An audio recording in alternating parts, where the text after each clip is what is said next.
Hi, Giles. Welcome to GCM Expertise. Thanks so much for taking the time. No, amazing, Ben. No, I'm really happy to be here and excited to see, hopefully, some useful things for people to take away. Awesome. Yeah, we're really keen on it. I guess the topic that we're trying to get to today and really get some of your experience from is the journey you've taken from, I guess, what you might call a corporate role into a startup. It's definitely a familiar journey for quite a lot of the folks that we spoke to, and a lot of folks starting startups during or mid or post corporate career. So lots to learn from that. But before we get into that, it'd be great for the audience to understand a little bit about you. So where you've come from, what your journey's been like to this point, and what you're doing now. That'd be great. Yeah, so I've been in the FX industry coming up a decade, so for quite some time. Like you said previously, I was working for a big financial institution. I was just say a number within a big corporate environment, and then I was sort of headhunted into taking on say more leadership role in terms of building a team, which was exciting. And then yeah, I've traveled a lot of the role, which has been fantastic, seen a lot of different countries. With the nature of foreign exchange, you get to meet a lot of people who are, say, more global. And yeah, which sort of led me to my startup journey where I left my old corporate job to start up my own ideas in terms of tackling pain points with this particular industry. And yeah, it was an exciting time in my life. And obviously, where we are today is that we're now CompareFX is a global business on 2 continents at the moment, looking to be on 3 soon. Yeah, the goal is to be a global business and a brand that everybody recognizes. Amazing. That's a great start, Giles. So take me back before we get into the what you're doing now and compare effects. Like, take me into that decision point when you were sat in finance. Probably not staring out the window for too long. You would have been busy, but you'd have been staring out the window at some point, thinking, what went through your head about, like, well, was it a pain point that you saw? You were like, I've got to solve that. Was it a bit of a push? Like, I'd really like to do something myself. What was all that like?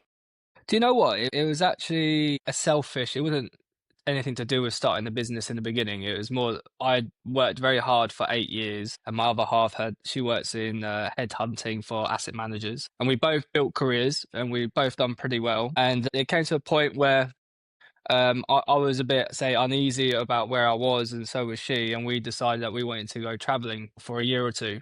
So we decided just to cold turkey quit our jobs and go and experience some of the things in life that we hadn't really experienced before, and sort of change the environment up and learn something different from ourselves, because we felt like being in London for a long time, like we had learned quite a lot of things of what those industries had to offer. So yeah, Sure. we traveled through Central America, South America, New Zealand, Australia.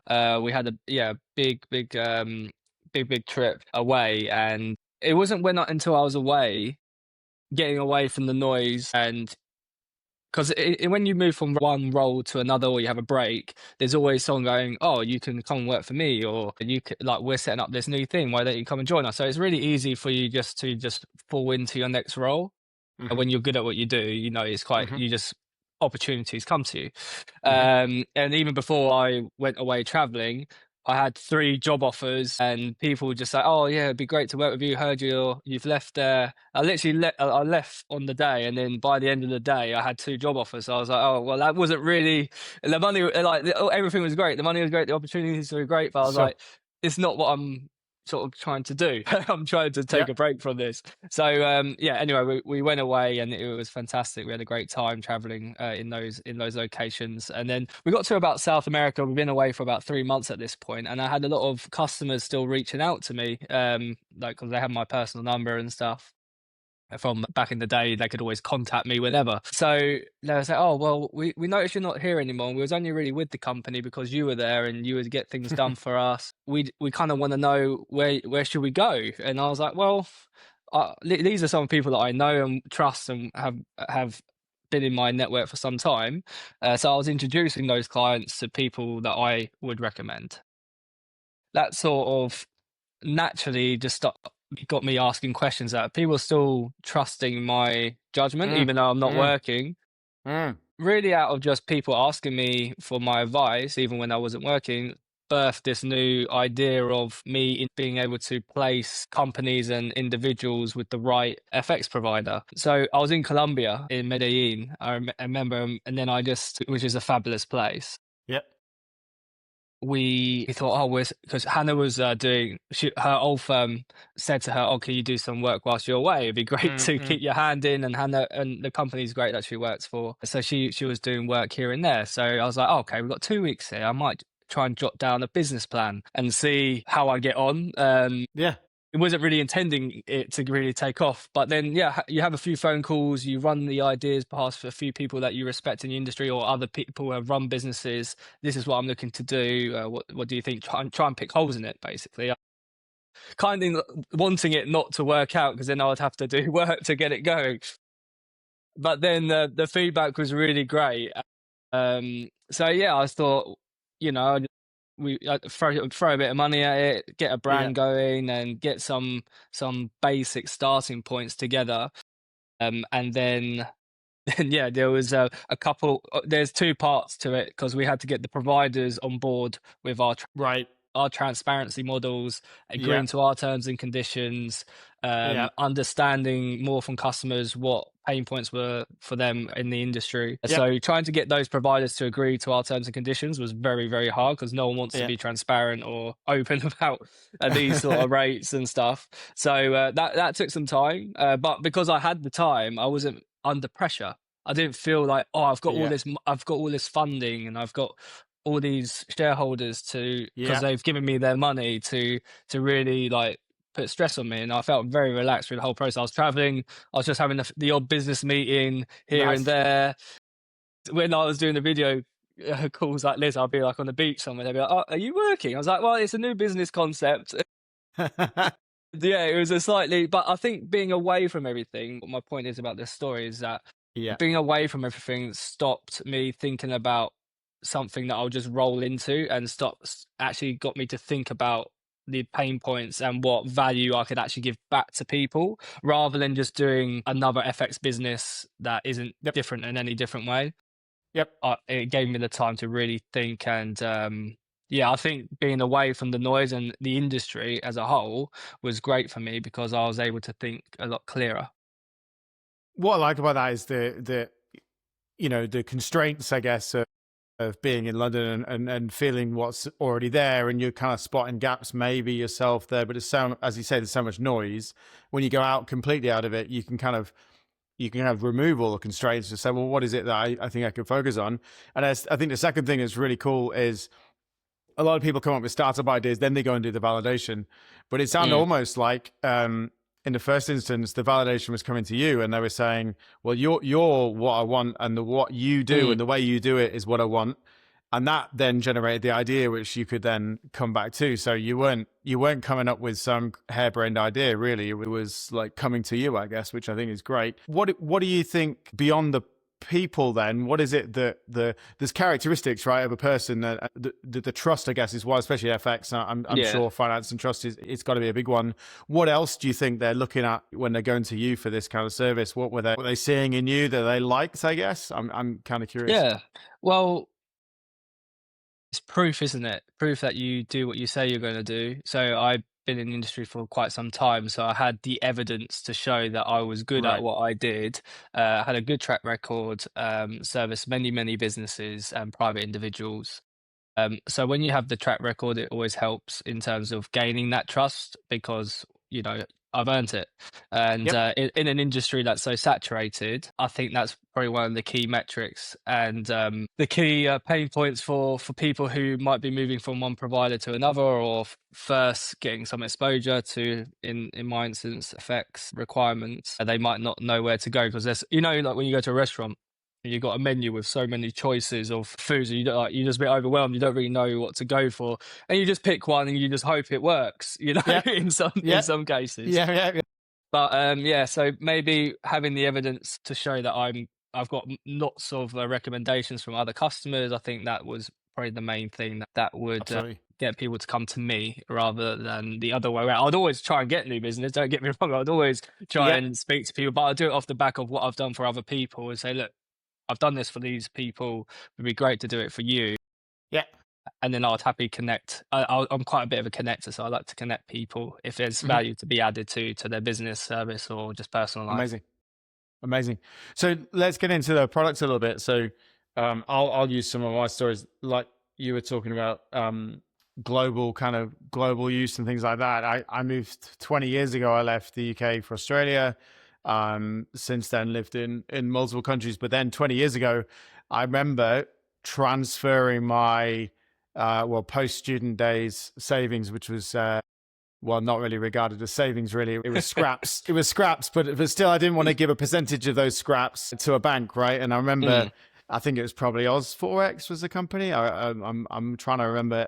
Used a service then to transfer my. I mean, obviously, that's a consumer rather than a business. I know you're focusing mostly on larger businesses transactions, but that was kind of the first time when I woke up to the fact that just because you can do it through a service like a bank, and it's easy because they're connected to your bank, it doesn't mean you have to use them. mm. And it felt a little bit at the time, someone, you'd phone someone, and as a student at 22 or whatever, I'd phone in someone and say, "You want me to send it where?" And then it would pop up at the other end, and that was for me like you would say, a trust leap, right? Yeah. And it wasn't a lot of money, but it certainly was to me at the time. What is it that that your proposition is today? Why is it different, and what are you trying to do for those businesses that they can't get elsewhere? Yeah, so well, look, we want to be impartial in the process. I think sales fatigue is something that's quite real in our industry, that they've been Right. oversubscribed to in terms of being pitched to, being approached. And I just think I always refer FX salespeople as the second-hand car salesman of the financial industry. Like no one really wants to talk to us. It's like a necessary evil that people Right. have to Right. do. Right. But yeah, so like I say, because of those stereotypes and people, when they hear the word FX, they already have an automatic, "Oh, I've already got someone, or I've got a process that I'm happy with. I don't want to talk about it." Sure. So that was one of the main things we wanted to be able to have the conversation and open it up so we could understand and help, because when people aren't open minded, they won't be able to learn.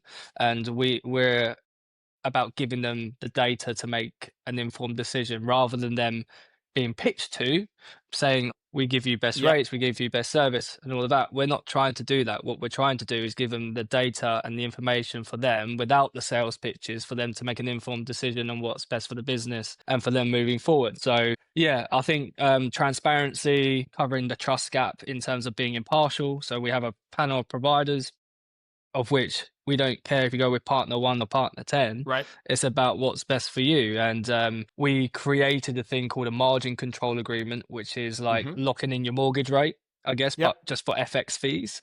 Yep. And that's probably another thing that's quite a big pain point in the industry is margin fluctuation. So you might get something Yep. that is, say, a honeymoon rate or an introductory offer of some kind, Yeah. and then once you've done the transaction, or when you go to do your transaction, what they were quoting before, because the exchange rate changes all the time, it's easy for them to hide it.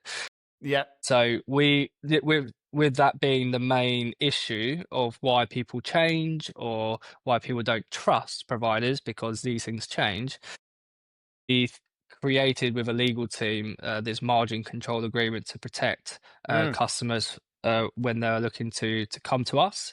As I said, we want to remain impartial, but also give the security, because if we just Mm. be impartial and we just give them rates, then they could still be affected further down the line. And Sure. if we recommended a provider that then changed their margins, it's disingenuous. It's not fair to the customer, because they've been led down the golden path and then taken a sharp right to the dark alley. So without their knowledge or consent, Mm. we wanted to fix that.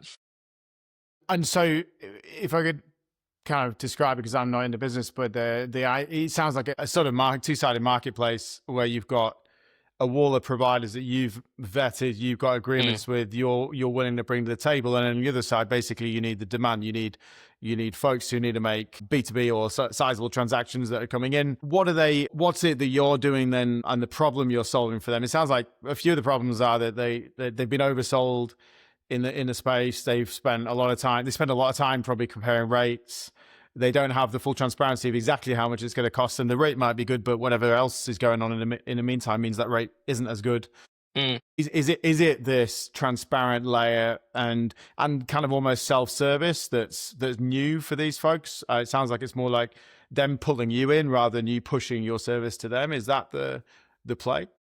Yeah, I think it's a bit of both, because it's the educational part. Because if we don't push ourselves in front of these people, then they're not going to know Yeah, how they're being taken advantage of. yeah, Because you either trust your bank and you go with it, or you have an FX provider, and then you feel like you've already done the benchmarking process and you're not being taken advantage of. Because, well, we've done it, we've done all of this before. And, so when we come in, we basically fact checking. Okay, let's see what they are charging you. We can see their fluctuation rate in terms of what they're being charged. So 3 months ago, they might have been being right. charged 1%, and now they're being charged 3%.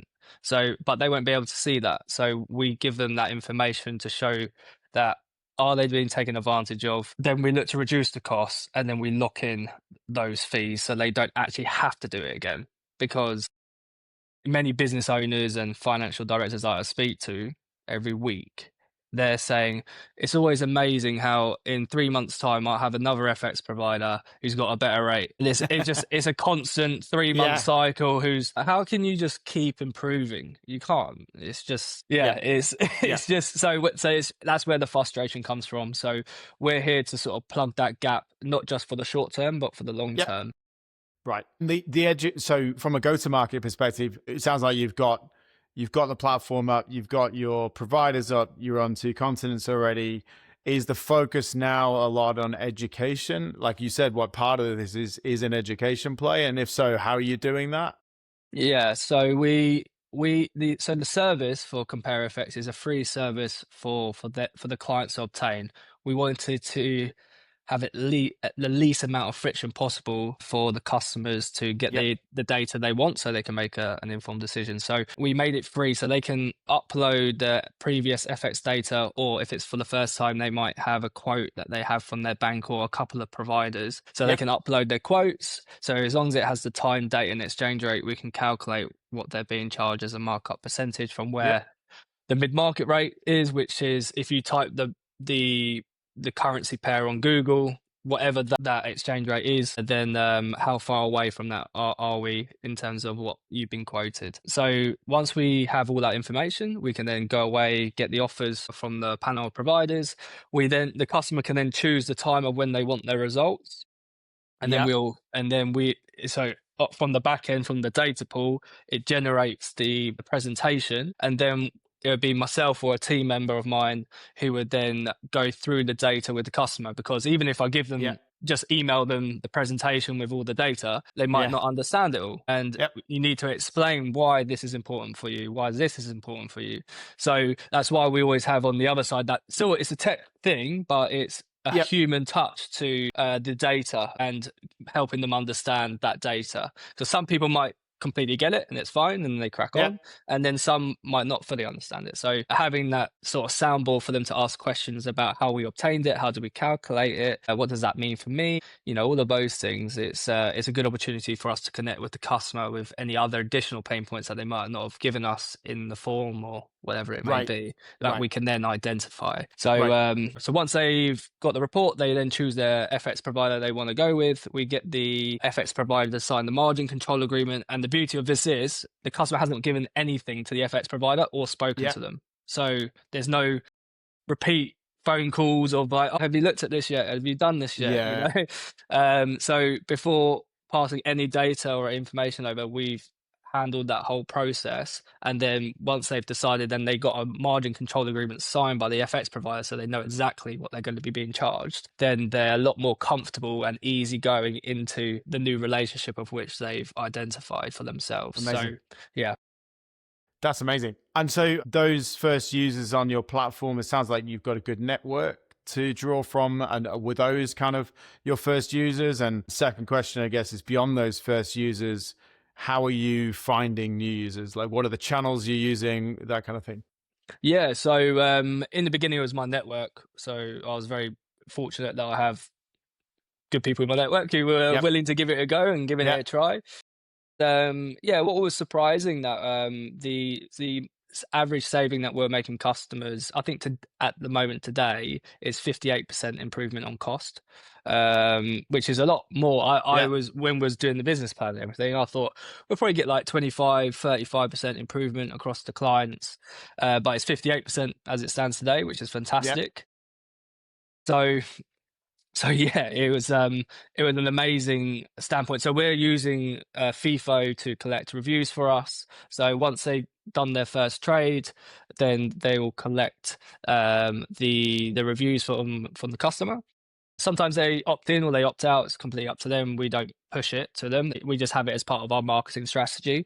So it's the evidence-based protocol that we go off, which is that the proof's in the pudding, and we say what we do. Then in terms of marketing it to mass people, so the 3 pillars for the business this year is purely sales and marketing. So the three pillars is cold calling, because we want to help identify our ICP, our ideal customer profile, Sure. and Yeah. informing them that there's an independent process it's a new product to market around Yeah. FX, of which, Yeah.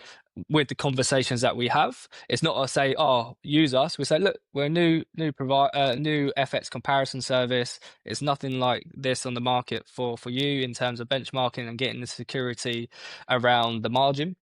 So it's a free process. If you would like to sign up, please, here's a link, and then they have it in their folders for when they have Yep. a requirement in the future. Yep. So that's Yep. cold calling, which is always, we find, the best in terms of customer feedback directly from the market and how can we better approach our ICPs.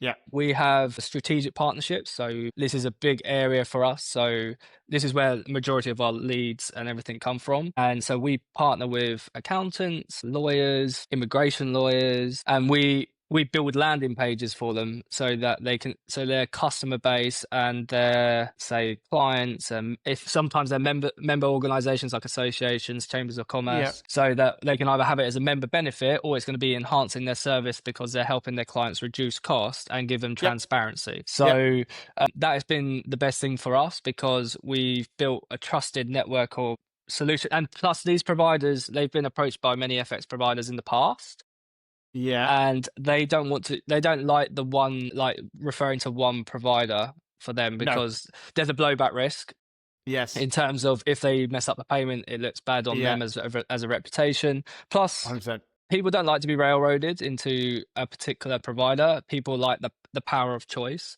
So Sure. when we come to present CompareFX, it's a much softer sale and a much nicer approach to introduce a service than it is to say, my mate, whoever is. Yeah. There's always a slight thing in the back of the customer's head who goes, okay, you're partnering with this firm, but why are you Yeah. partnering with them? Why? Yeah. Why them, 100%. basically? Yeah. With us, they want to remain impartial, we remain impartial, and then, like I Yeah. said, we just give them the data to make an informed decision, and it's been the most lucrative in terms of referrals in and Right. clients coming to us. Right. So, and it's also that validation that other partners validate us in terms of being Yes. trustworthy. Yeah. Yeah. Yeah. 100%. So we use the cold calling, the strategic partnerships, and then we're doing the CompareFX branding and LinkedIn marketing. So we're Yeah. doing a lot of, when we spoke about education, we're doing a lot of videos around customer pain points. Maybe we should be doing more about my own journey. Apparently, marketing team said that's a good thing to do. So maybe we try and touch on that a little bit, but it's more about showing customers evidence of our client base, Yes. successful stories, Yes. storytelling, so that people can relate to it and then give us an opportunity to do the report or go up to sign. So those are the 3 main things: cold calling, strategic partnerships, and, say, LinkedIn marketing for us, as the majority of our client base Yeah. operating on that platform the most. So yeah, that was, because if I have too many things to focus on, then nothing gets done. I need to be quite Sure. concentrated in terms of the energy that we're putting into which channels. Yeah. Yeah. I mean, makes sense, and it's certainly the second to have a multiplier effect, right? Mm. You're spending time with strategic partnerships. We're big fans of that kind of thing here, and channel relationships that allow you to both get validation, as you said. Like if you've signed a strategic partnership with someone, there's going to be a bit of a follow-on effect from others who don't want to miss out on that, I guess. And secondly, the fact that they're doing a lot of the go-to-market for you, and that they're having the conversations daily with lots of their potential customers. And actually, almost it's better because you're not having to qualify too much either. They're going to do the qualification for you. They're not going to send through someone who wants to do a $5 transaction, right? They're No, going to send exactly. through the quality, because that's the other problem, isn't it? If you start to get popular, is working through qualified leads and working through where best to spend your time. And it sounds like you're going to get this multiplier effect quite quickly. And so having that filter and qualified angle from the strategic partnerships is great. Yeah, I think from the global aspect, I went to Vancouver last year to set up in Canada. Okay. And so that was because we had a lot of clients coming from the West Coast, from America, and it's easier just to set up in Canada because of the UK-Canada thing. Sure. It's a lot cheaper as well compared to. We are looking to set up in America, in New York, in the second or third quarter of this year. Yeah. Yes, third quarter of this year, where we'll have a satellite office in New York, and we'll look to build those strategic partnerships there, so they can then start to generate the interest, and we can see in those markets. We know the US is going to be a good market for us because we're already getting the inbound from there. But I think it's just nicer when you've got a big demographic or client coming from a particular country to have some sort of presence in the region. 100%. So that really helps. But it's a very cost-effective way to enter new markets. Having these strategic partnerships globally, that's really what's catapulted us into North America, Canada, US. We have some in Europe now, Singapore and Australia, potential new markets. We've only got a handful of strategic partnerships there, but the more you have of those, and you can test the market to see how it responds to your product, then it's just you don't have to spend loads of money on marketing in different regions. You can just get, like I said, those strategic partnerships, and they'll start to give you some feedback in the beginning. Yes. Yeah. 100%. 100%. Yeah. I mean, I guess the level of strategic partnership and how you spend your time is probably, we talk to a lot of founders about that, and these strategic partnerships are often a lot bigger than you are, right? They're like major organizations, and they multi-million, Yeah. And you're it, and they'll bring 7 people to the meeting, and you've got to play all 7 hats, right? And they've got their vested interests and things. And so I guess it's a lot about being quite brutal with your time on where you spend it and what sort of business they could bring to you. Yeah. No, for sure. We have a client ICP, like direct sales. So linked, like the LinkedIn marketing, who are we going for? Cold calling, who are we going for? And then we have a completely separate ICP, which is the partnerships, because they generate business, but it's a different type of conversation. Because if you're speaking to a real estate agent, a lot of their clients are private clients. If you're speaking to an accountant, a lot of their clients are businesses. So depending on the occupation of the strategic partner, so we use a thing called Lemlist, and we have it's a multi-channel approach, and we have probably 15 sequences dependent on the type of ICP it is, in terms of industry or occupation or whatever it may be. And given that ICP, or like within the partnerships, there's one for accountants, one for real estate developers. There's a whole array of them, and then we have different communications for each one, which takes time to build. But once you built it, you can monitor it, you can adjust it if it isn't working as well, and then you try different things. And using that multi-channel approach from Lemlist, which we use, is really good. Oh, that's really interesting, because I think ultimately the result or the value of the product that you're providing is really, it's a number, isn't it? Right? Really, at the end of the day, it's like, people want to see them saving money. better number than someone else, right? But what that number means to those different people is totally different in many ways. And like you say, you've got, you can drop case studies then into each one of those, because if I'm a real estate, or if I'm buying a house overseas, or I'm a real estate person that's going overseas, just because you've had a transaction with some institutional lender in another country, I don't know, something completely different, it's very hard to relate to that, right? And so you do have to build up these individual ICPs. That's interesting. You've got that many of them, because ultimately it is really just about the number. But for me to relate to that as a consumer, I think it's important to have those personas. Yeah.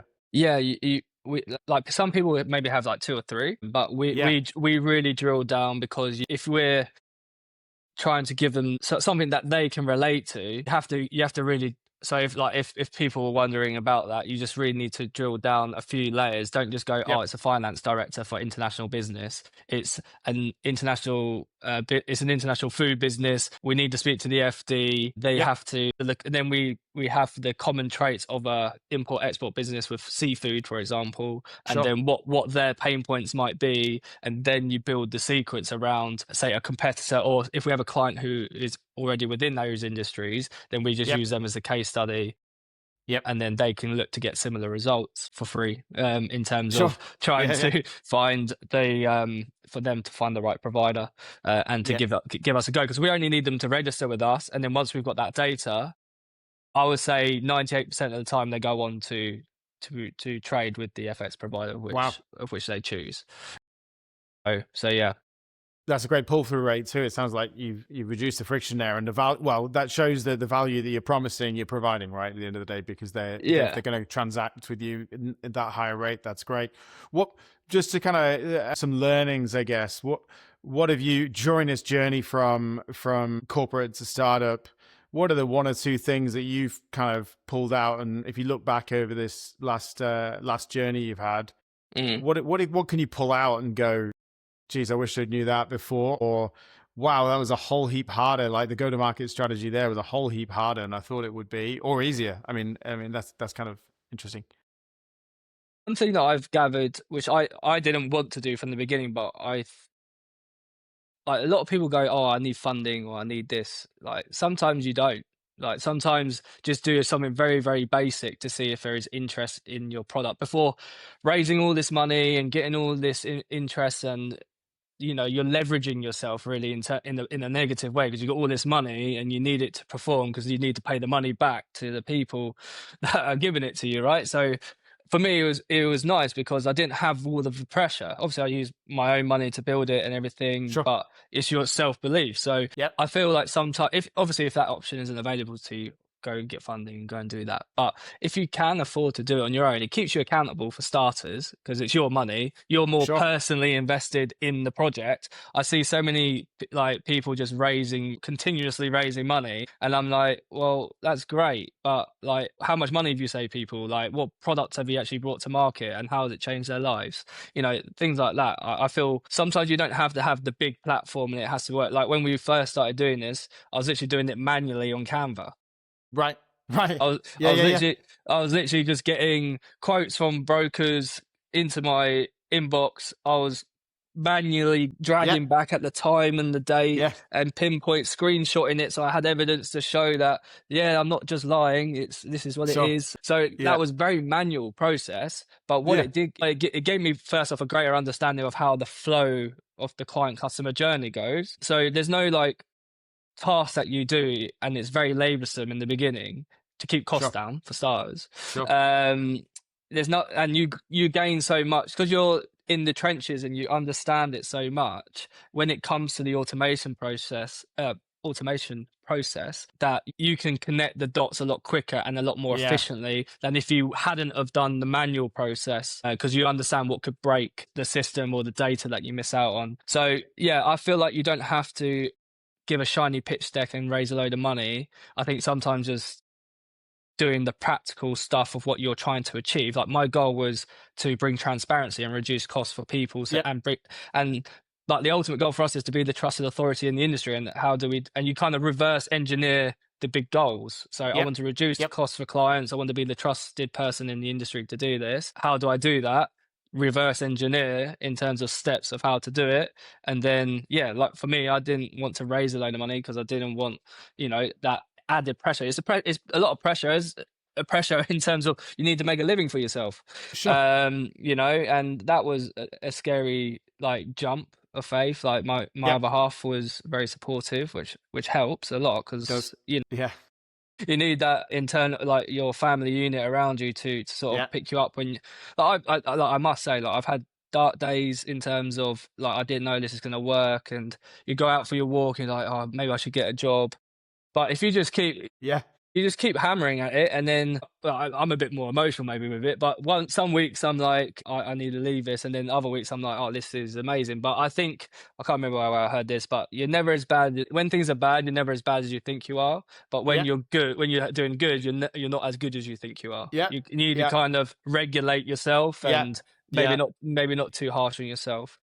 But 100%. yeah, and I think people can do it on their own. Obviously, it depends on what they're building. Yeah, do a small version, see what the customer feedback's like, and if it's good, then you can then look to scale those things up in the beginning. Such great advice, Giles. I think there's for me, it's similar thing. I mean, I think the going out on your own is very high highs and very low lows, like you just Mm. mentioned. Or it certainly feels like that, right? But I think you also present yourself as a lot more relaxed. And I think if you had VC money driving your day, and I Yeah, think, definitely. and I really like that because you touched on something there which is I think really important, where because you've done all the manual process yourself, you've done the full cycle of the client journey, you now know how to automate that.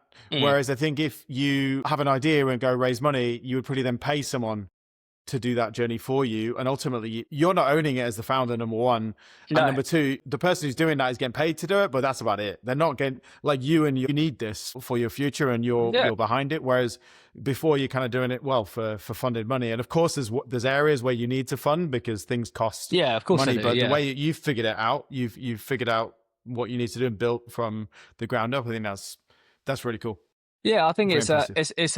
it's a rarer story that Yeah. isn't told Yeah. these days. Like like I said it before, like everyone's talking about how much money they raise. Like for me, when I'm in I went to a Google event the other day, and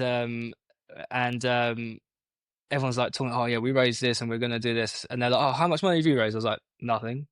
Nothing. Yeah. Nothing. I just paid out my own pocket, and yeah, it's working. You know, like maybe in time I might need to raise money or Sure. get money. I'm not Yep. against people doing it. I don't want that to be the message, but I feel Yep. like people don't get someone else to pay for your dream because they're the one who are going to get paid the most out of it at the end Right. of it. If you stick Correct. to it, then you'll reap all the reward, and yeah, it'll keep you accountable. Because you know, when you're on your own, it's quite easy. Like you think, oh, I'm in control of my day. There isn't much structure, but get structure quickly. Sure. Because otherwise you just go and have a coffee for an hour because there's no one on your case and whatever. Of course. And when it's your money, Yeah. you haven't got like 500,000 in the bank of VC money, so it doesn't really Yeah. there's not much urgency, and you're just sort of Yeah. plodding along. But yeah, with when it's your own money and it's your thing, and you got to pay the bills that month, you know, there's an urgency there. Yeah. But I work weekends like every day. Like I'm not gonna say like it's really easy because it's not, Sure. but I feel like there was another great thing I heard the other day. I think it was like on the Chris Williamson podcast. Hmm. I can't remember what it was now. It will come to me, but I think it was something along the lines of confidence, something about confidence or a lack of. I can't remember what it was. It will come to me. I'll WhatsApp it to you afterwards. Yeah. Yeah. Please do. You We'll can put it in. plug it in. No worries. I mean, there's a lot of content out there, and there's a lot. I think as a founder, and you're on your own, you need to know that other people out there are doing the same thing. So I think that's another great message that you're providing here, right?